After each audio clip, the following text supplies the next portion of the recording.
میری ہر دعا قبول ہو، میری ہر عبادت قبول ہو۔ دلوں کے اندر اگر نفاق ہے تو اسے باہر نکالو، اگر کسی کا حسد ہے تو اسے باہر نکالو، اگر کسی کے لیے برے خیالات ہیں تو اسے باہر نکالو۔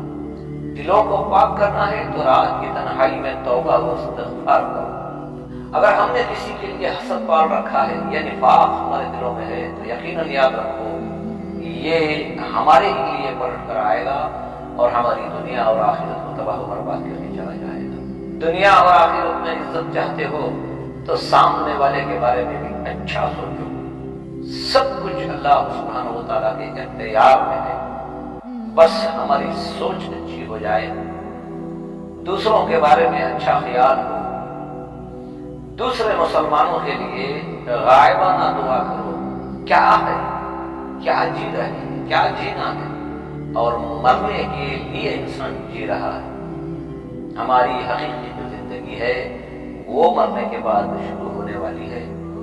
راتوں کی تنہائی میں اللہ کی بارگاہ میں توبہ اور استغفار کرو، دعائیں کرو۔